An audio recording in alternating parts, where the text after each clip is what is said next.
Coraline Jones always dreamed of finding a better world.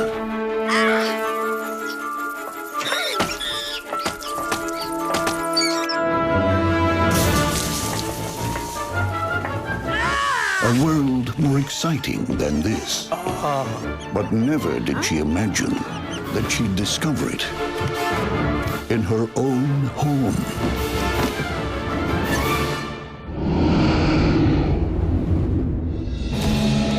A parallel place. We've been waiting for you, Coraline.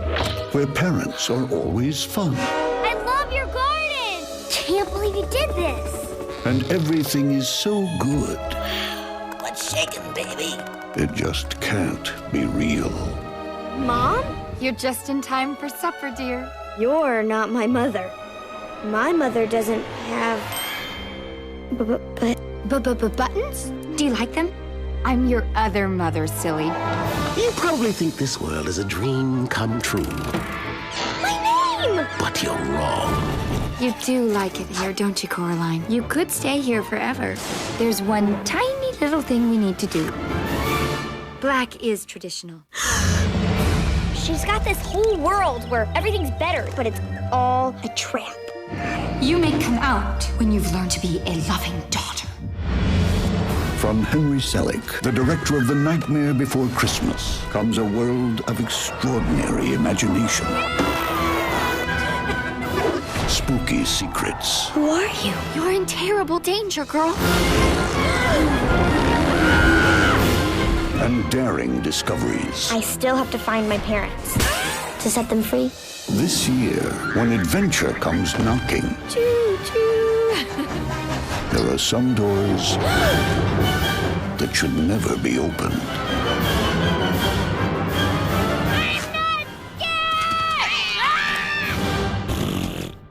Coraline, written for the screen and directed by Henry Selick, presented in Real D 3D. Hello everybody, and good evening, and welcome to another episode of Everything Horror. I am your host, Tessa Baker, and I'm joined by my fiance, Paul Dolsky.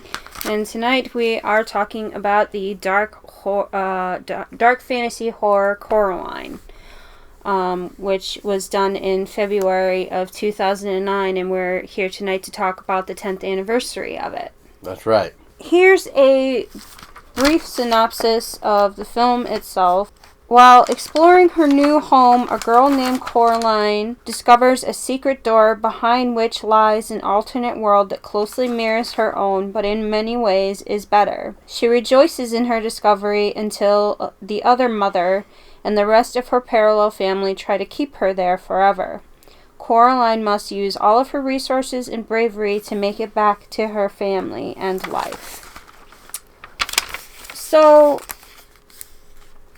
babe, what did you think of Coraline when I first showed it to you? That it reminds me of like a Tim Burton movie, even though it's not. And that humor in it is very interesting. Like with Coraline, with the whole, why were you born? Because of her friend's name. Yeah, Wybie. Yeah, Wybie. Yeah. Because Wybie sounds like, why were you born, as she put it, or something like that. So, yeah. Yeah, because his grandmother, when she calls for him, she says, why born? Yeah. So that's where Coraline comes up with, why were you born, from why born. So, the first time I ever saw Coraline, I actually saw it in 3D. And that was actually very interesting to see this film in 3D.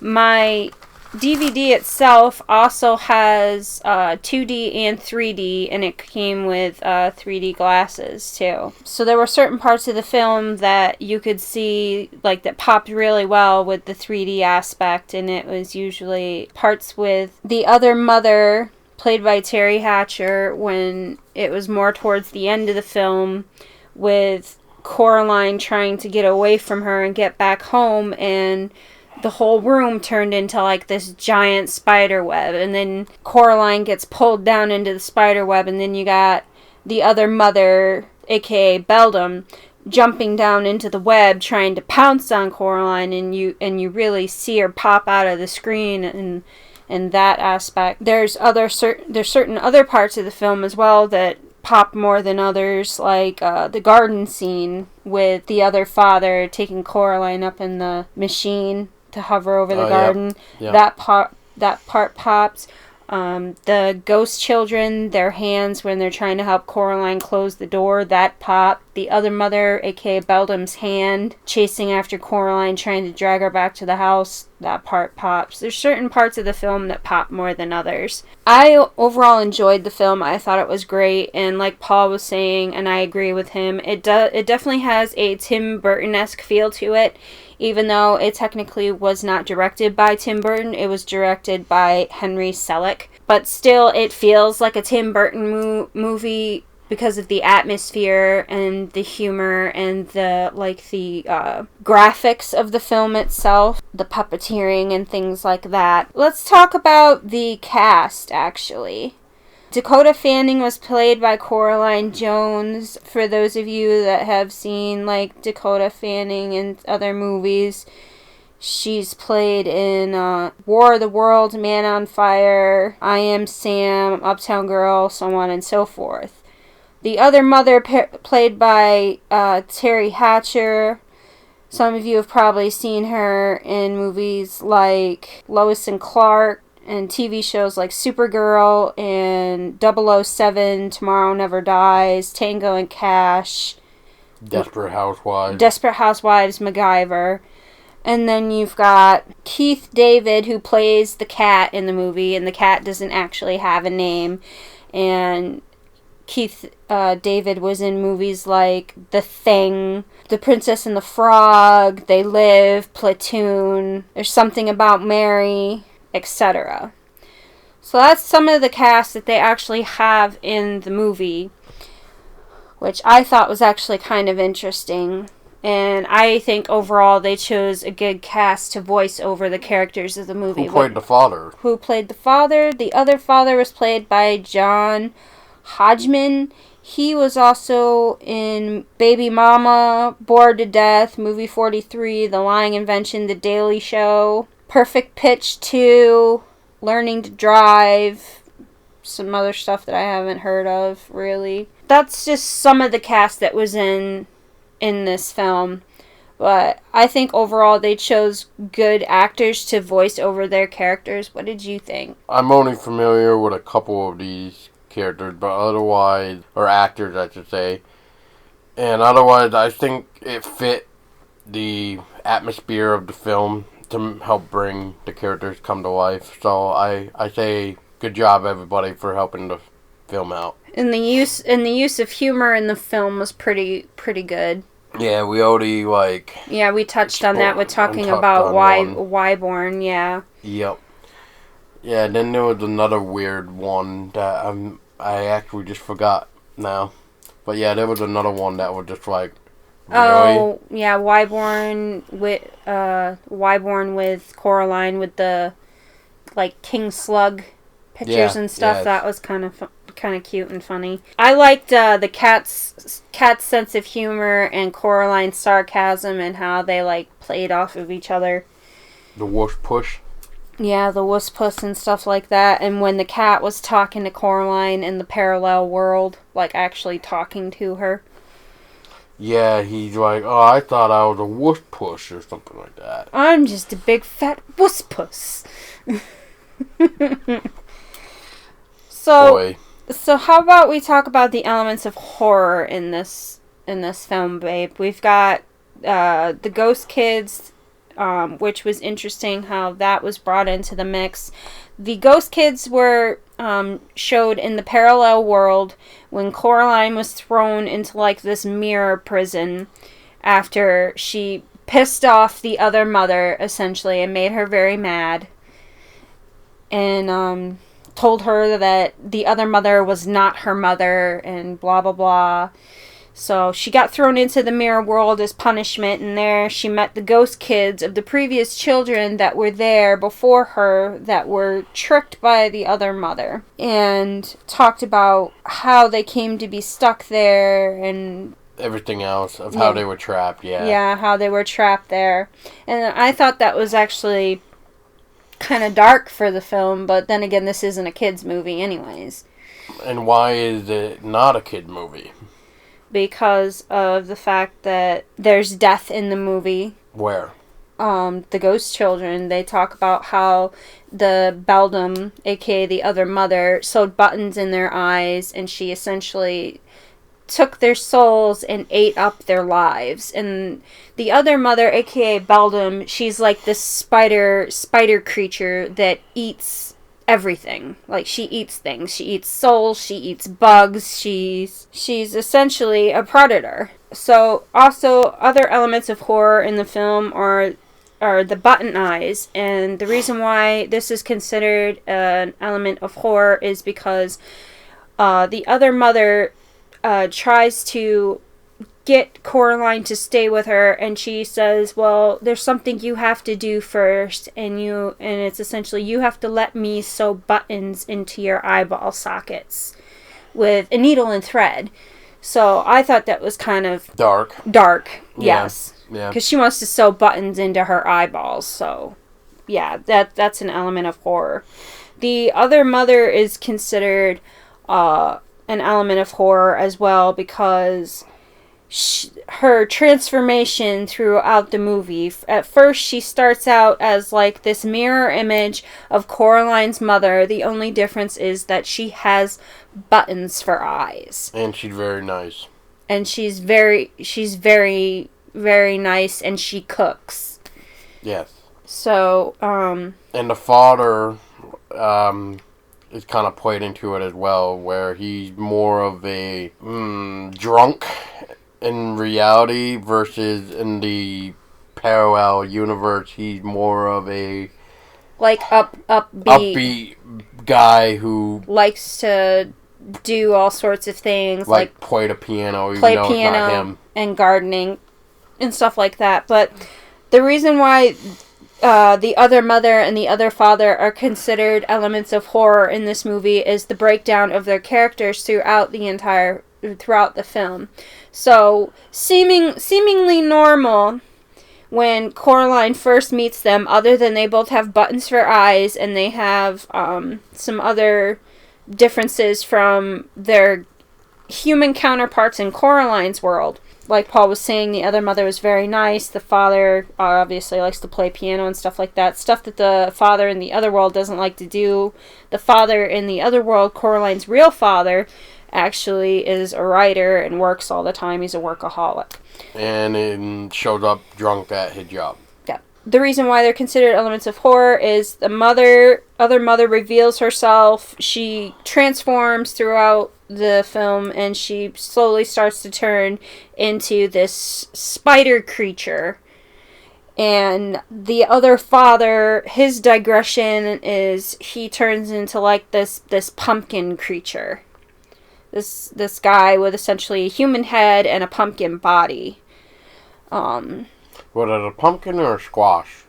Pumpkin or... It's like, I don't know, it's hard to tell. It's like a mix between the two. It's like some kind of pumpkin squash creature. I think she said what he was. But he would like the other mother... Don't squash, the garden need tending to, pumpkin or something like that. Something like that. I don't know. Anyways, so the other parents are considered elements of horror in this movie.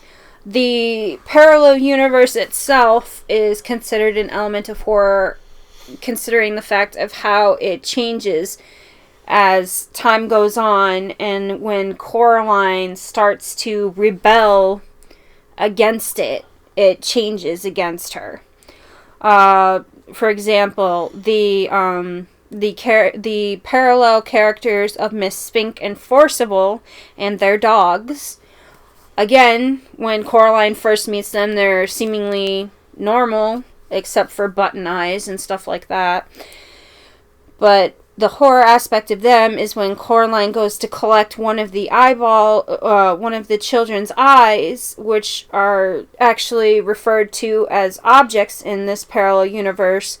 Like, the boy's eyeball is like a driver shaft for a stick shift on a gardening machine, and one of the ghost girl's eyeballs is a pearl ring, which Miss Spink and Forcible have.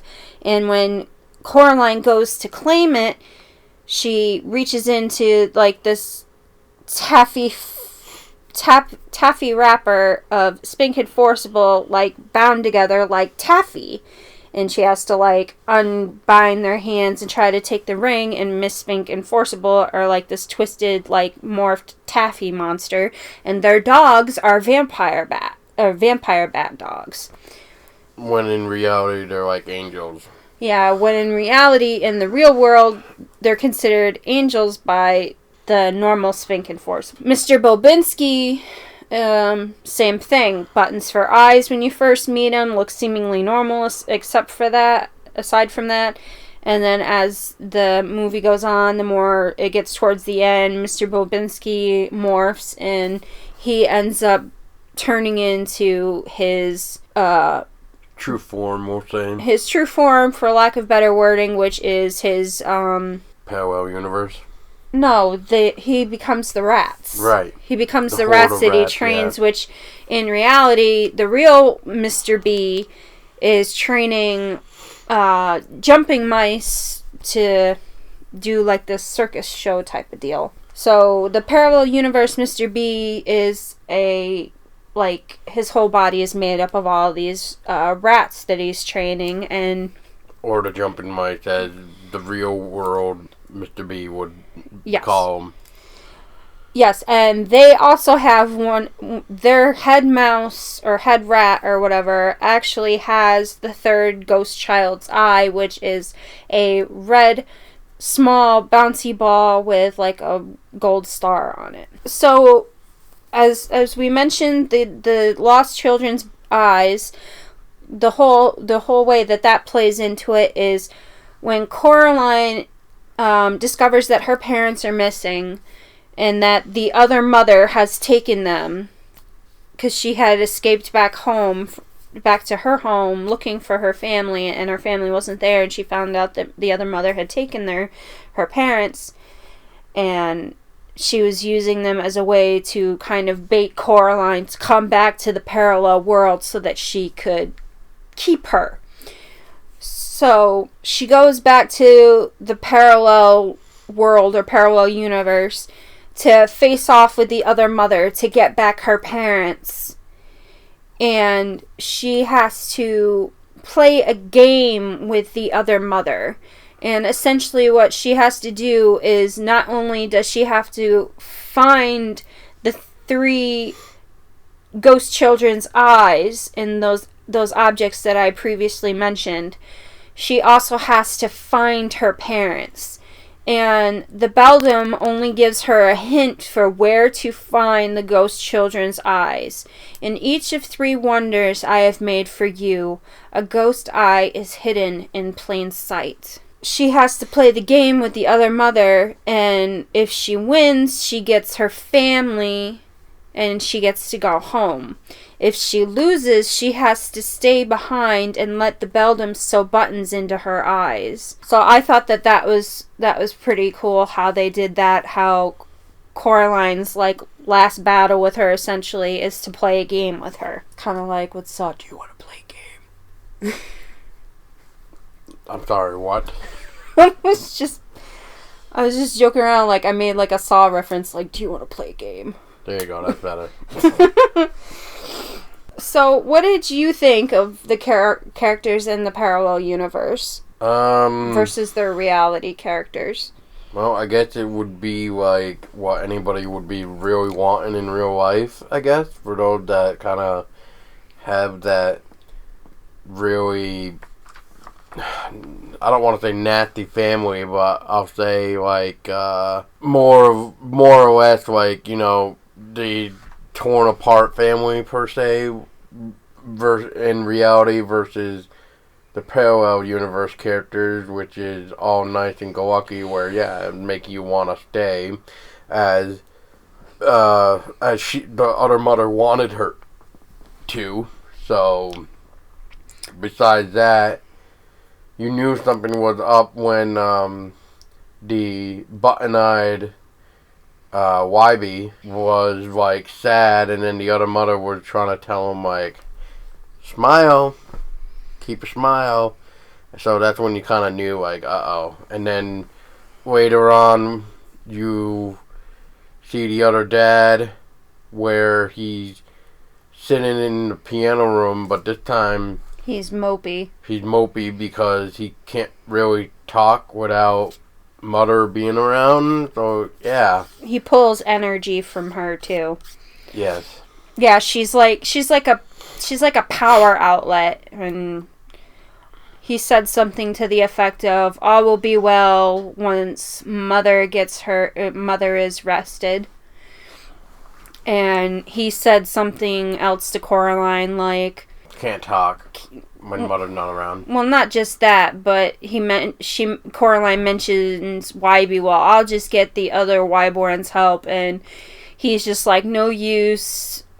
Wybie pulled a long face, and Mother didn't like it. Oh, yep. So she had essentially pinned up Wybie's face to make him smile because he wasn't smiling enough for her. So he had to pin his face in place to hold a smile. Which how Coraline ended up getting out of the mirror ghost prison area was the other Wybie pulled her out. And what else did the other Mother do to Wybie in the universe? Well, after, besides making him smile, she took away his voice. He didn't have a voice in the parallel world. He was a mute. And when Wybie helped Coraline escape back to her universe before she had to come back and face off with Mother, when she did come back to face off with Mother, and she was heading to Mr. Bobinski to face off with him to get the ghost child's eye from there, which was the third eye, Wybie, or I should say what was left of the other Wybie, was hanging like a flag out on Bobinski's porch. So that's dark in itself. Correct. Our thoughts on the film, first time versus 10 years later. My thoughts pretty much haven't changed from the first time that I've seen it versus, like, now, 10 years down the road. I still love it as much as I watched it the first time. I still enjoy it. It's actually one of my favorite movies that has, like, a Tim Burton feel to it. That's part of my collection. So it's one of those movies where I probably wouldn't get sick of it. I just enjoy all the elements and the aspects of it. How about you, babe? For first time seeing it versus now, I guess I can't really say too much because I didn't see it when it first came out. So I guess within almost a 3-year span, or 2.5 or whatever it was. For first time, yeah, I mean, I enjoyed it. Like I said, it reminded me of almost like a Tim Burton film, just by the way of the atmosphere, the dark humor, and everything else. It was right up a movie that something Tim Burton would pull out, I think, and that's what I enjoy. And for being 2.5 years, I guess, of seeing this again, or whatever, that I can't really say 10 year, because like I said, I didn't see it when it first came out. I still enjoy it. It still reminds me of, like, something, like I said, Tim Burton did. So, let's talk about the toys for Coraline.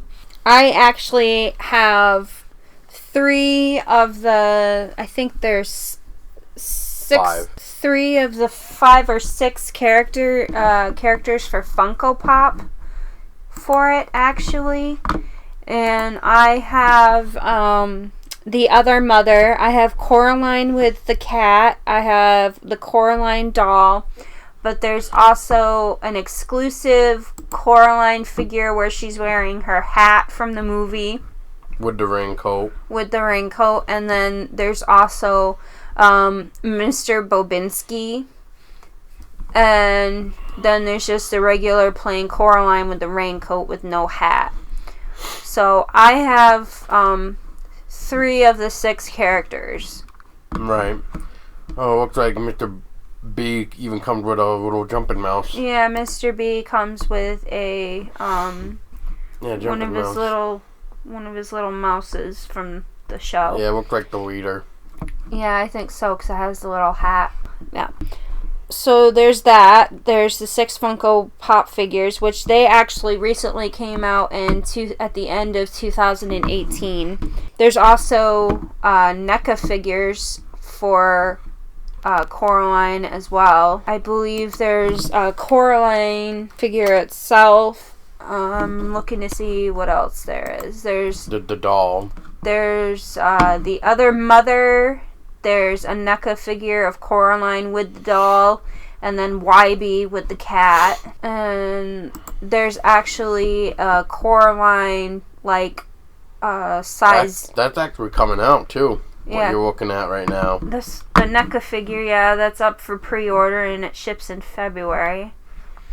And that runs about $28.99. I think my Funko Pops ran what, like $6 something a piece, I think. Or $10. Or since you did pre-order that. Between 6 to 12. Yeah. There's also a NECA Coraline figure with Coraline in her rain jacket and her rain boots. There's actually a NECA Coraline doll prop replica that's like 10 inches. There's actually some other stuff too, like there's some merchandise like t-shirts and other various things that were made into toys from the movie. Yep. Which I thought that was pretty cool too. And there's also books for it as well, which I'm gonna let Paul talk about that a little bit. Well, there's nothing really too much to discuss about it except for that it looks like the book came out before the movie from what we were seeing. Because it looked like it came out sometime in 2008 while the movie came out in 2009. It was this one, right? Yeah. Yeah, the one by Neil Gaiman. Yes. Yeah. So what Paul and I were thinking was that maybe the book came out before the actual movie and they maybe tried to base the movie off of the book. I'm assuming that's what it is, because if we look at that other picture of Coraline for the hardcover, it's completely different. Yeah, it's a completely different cover. And then if we look at the mass market one, it's still the same one, but if you switch it to paperback, it's the one from like the movie. Yeah, and then what about the library binding one? Okay, that still shows like the same. Yeah, so there's different artworks for different covers between the soft cover and the hard. It's just images. Not even that. It's just Coraline, just words. I can't show you the image because I'm not finding it. Yeah, you guys can't really see what we're looking at, but like Coraline at the end of the movie, and like Coraline how it's written on my Funko Pop boxes over there and stuff like that. It's like this, it's like C, and then the O is like a button, and then R-A, and then the L is the cat, and then I-N-E. Which you pointed something out about the cat. Well, at the end of the film, the cat is seen sitting on, like, perched up on the Pink Palace sign for the apartment building, and he ends up getting up and walking into like the post of it and like disappearing. So what I had said to Paul for that, and what I've read is that in folklore and cat magic and stuff like that, that cats are considered to be like travelers or messengers, and they can travel to like different dimensions, like spiritual plane and things like that. So what I was thinking is like maybe like it was like the cat was going to like a parallel world or like a different plane. Yeah, and then as far as books goes, I think that's really about it. The only thing that I will say is there is a Coraline soundtrack, But good luck trying to find a copy since it came out around the same time as the movie, and without having to buy it overseas, you're almost looking at over $100 for this thing for the original soundtrack. But which is crazy. Yeah, but Coraline did come out on vinyl too, so you might have a better chance, I guess, getting it on vinyl. Well, in that case, I'd probably get it on vinyl. I know Paranorman did, but that's another story. Or episode. So, like, the Google search is saying that there is a Coraline graphic novel. And then there's like a chapter book by and they're both by Neil Gaiman. Yeah. So there are a couple of books for you Coraline likers. There's a lot of toys for Coraline, like Funko Pops and NECA and stuff like we discussed before. So yeah, I don't know if there's anything else that we have to add. Is there anything that you can think of, or do you think that we pretty much covered it? I think we pretty much covered it, in that for 10 years it's still pretty good. Yep, I agree. 10 years later, it's still good. Bravo. So that concludes our little short podcast episode for the 10th anniversary for Coraline. Hopefully you guys enjoyed the listen. I was your hostess tonight, Tessa Baker, and I was joined by my fiance, Podolski. And we are from Everything Horror Podcast. And as always, as we like to say, stay scary.